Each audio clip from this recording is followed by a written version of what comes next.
We're going to start off doing the train body, which is the first part for the miniature train. So click on New. We're going to choose Standard Part, and also make sure that you're working under the mini train project. So start off with the standard IPT. Okay, we're going to start off with the back part. We don't know exactly what the complete height of the train is. We couldn't figure it out since they do give us the radius of 2.35 from a certain hole on the back of the train to the very top part. So let's start off with that circle, which is going to be the top radius of the train, and the radius is 2.35, and since we're making a circle we need to give the diameter, which is times 2. Press enter. We might have to zoom out. Okay, so the next thing you got to do is the sides of the train and the bottom. So we're going to go ahead and start off on the outside of the circle, a little bit towards the left, and let's just go far enough down so that we can include this middle part of the circle. Okay, let's dimension this. The rectangle should be 2 inches width. That's the width of the train. And now we need to locate the circle. We always need to know two things about a circle. One is the location of the circle, and the other one is the size of the circle. Well, the size of the circle we already know. So let's find out the location of the circle.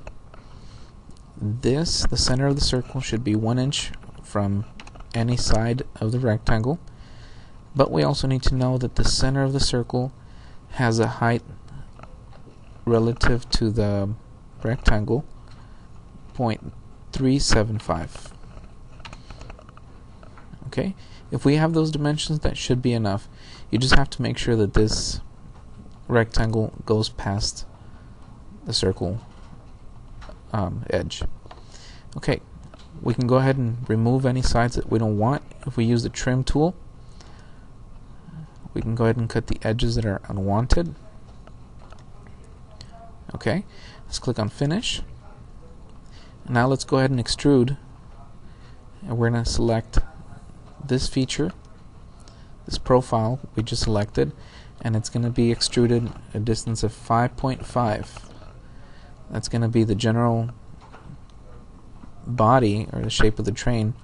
If you can imagine this as being a piece of wood, and now we're just going to start cutting out pieces of it. So it's going to be 5.5 from the back all the way to the front.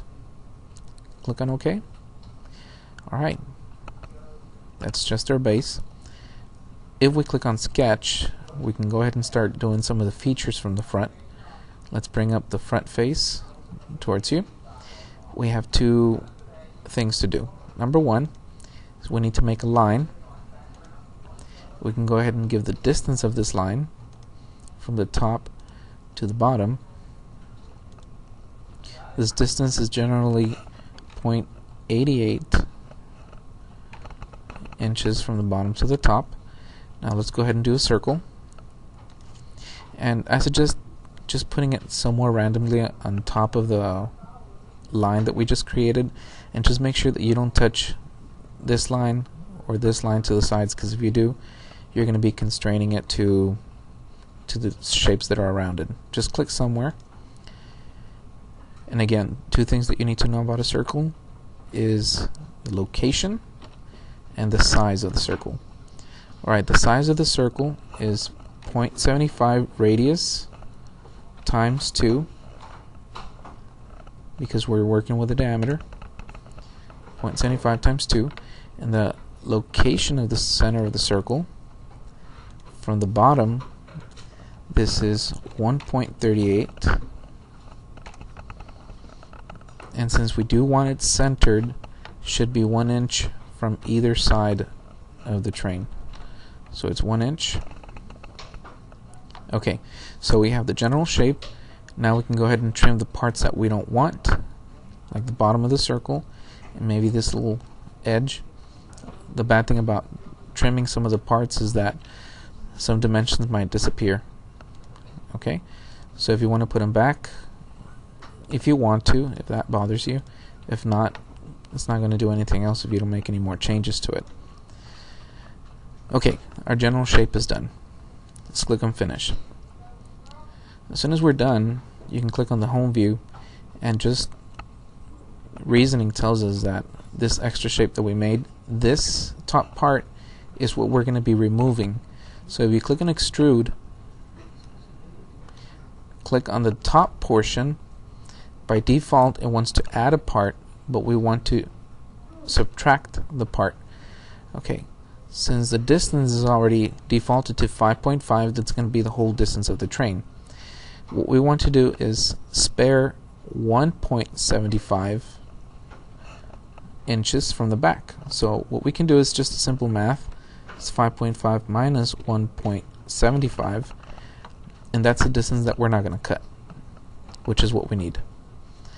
Click on OK, and now we start to see the general shape of our train.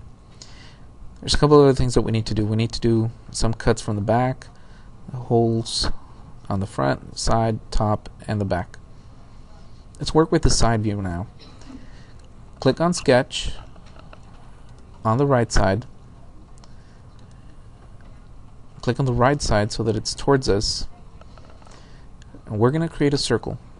Just create a circle somewhere in there. Again, two things that you need about a circle is the size of the circle. Again, the radius is 0.5, but since we're working with a diameter, multiply it times 2. Let's locate the center of the circle. The center of the circle has a height of 1.75, and with reference to the back, the distance should be 0.25 only. Okay. If we zoom in,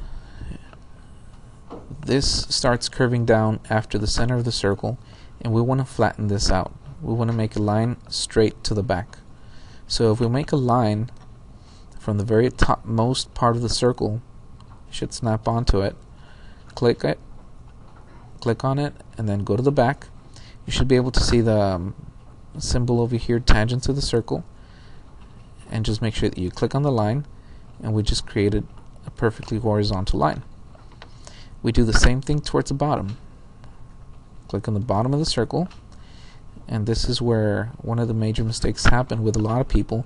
They end up clicking on this green little dot, but that dot is just symbolizing the middle line from the very top to the bottom, and that's not exactly the line that we want. We want to do not click on this green dot, but we want to click on the line that makes it perpendicular to the back line.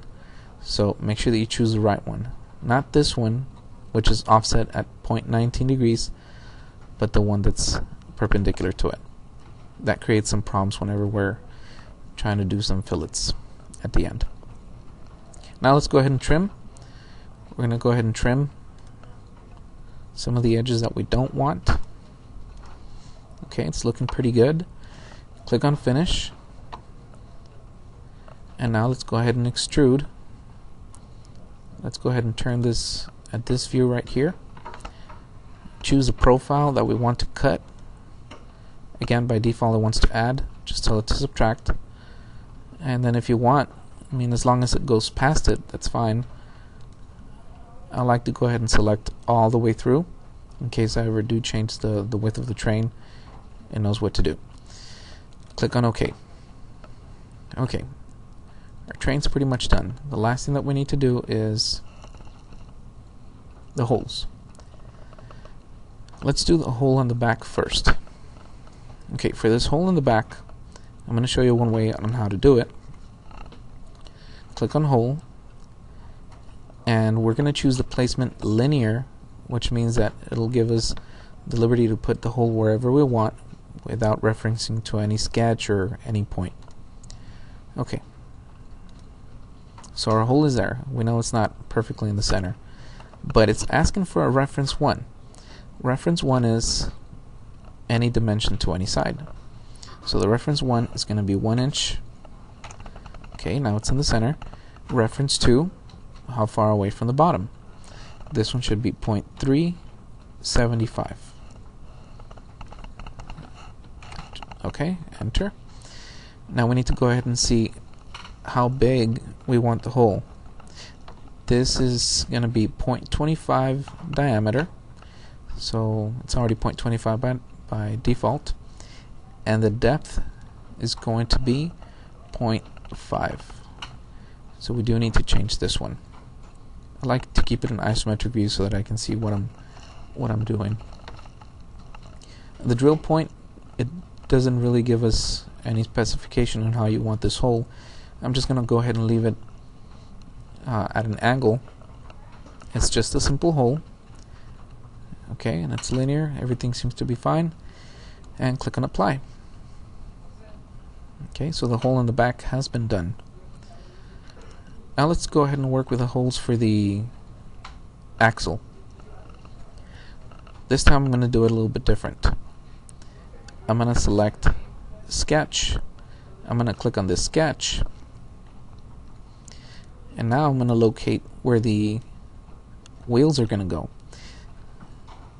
And since I'm worried right now not about the size of the hole, but I'm worried about its location, I'm going to be using the center point. So I'm just going to click on two different places. Now I'm going to go ahead and dimension those points. These points should have a height of 0.5. Make sure you do this correctly so you won't be having any problems whenever you're putting on your wheels in your assembly. 0.5. Okay, so that's one dimension. We need to go ahead and dimension it to the back. Okay, the distance to the back is 1 inch for the back wheel, and the distance for the front wheel to the back should be 4.5 inches, or 1 inch to the front. Okay, we know where these holes are going to go. If you click on finish, and now we go to the hole feature, it knows that I have just created 2 points. So by default, the placement is going to receive the placement from the sketch that I just made. So all I have to worry about is just creating the type of hole, because the locations have already been centered for me. The depth, it's an axle, so it's got to go all the way through. The size of this hole, I can just go ahead and click on tapped hole and choose one of the standard ANSI screw threads, and by default is already at the 1/4 -20 UNC. So the size is 0.25 already. The thread should be full depth. Everything's done. Just click on OK. If you do click OK and everything's going well, you can go ahead and see the other side to see if the holes went all the way through, and they should be tapered, and they are. Okay, now we need to decide what kind of holes do we want to do in the front. Do we want to do one by one, or do we maybe want to do a sketch, put the 3 points and extrude them all, which is what I'm going to do. I'm going to sketch on the front. Let's view this from the front view. Let's go ahead and place our 3 locations for the holes. Let's dimension this point to the side. This is 0.375. Enter. This middle one, this one should be 1 inch. Okay, that's good. And the last one, the last point to the right, should be 1.625. Enter. Okay, so our widths are done. Now let's work with the heights. The height for the first point is 0.125. The height for the second point should be 0.625.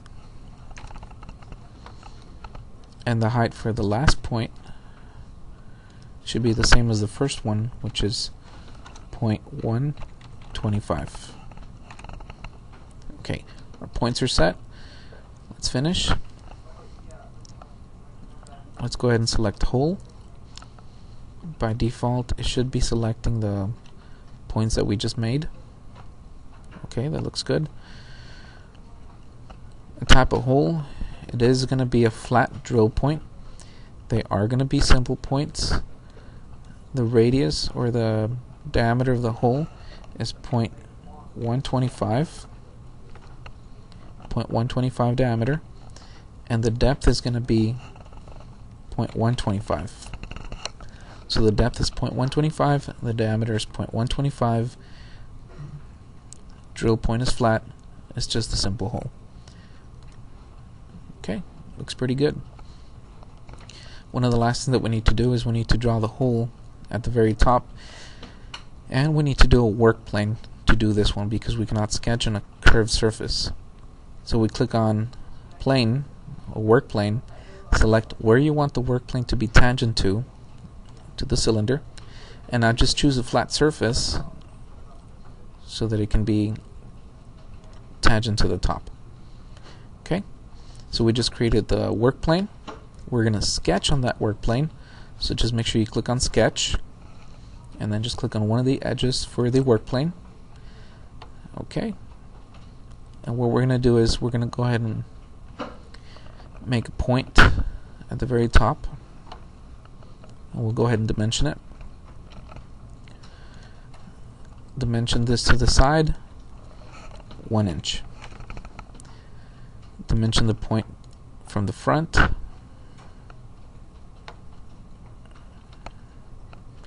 Point from the front. Okay. The point from the front is going to be 0.88. Enter. Let's finish the sketch. Click on home view. There's that little point where we're going to make the hole. Okay, it knows that we want to make the sketch from that point. It's just going to be a simple hole. The drill point, we're not worried about the drill point. I'm going to go ahead and leave it as angled.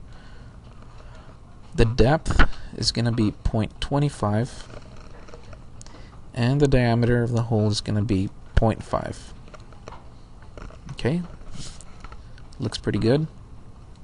0.25 depth, 0.5 diameter. Click on OK. Okay, our train is almost done.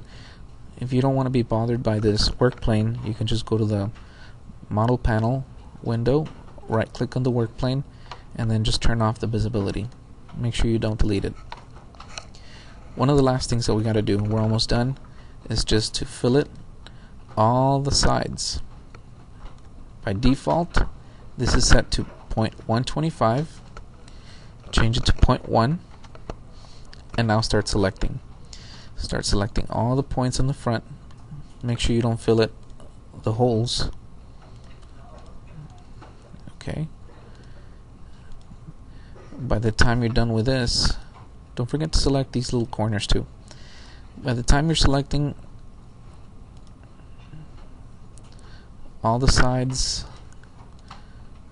don't forget to select this one on the back too. We should have a total of 34 edges. 34 edges.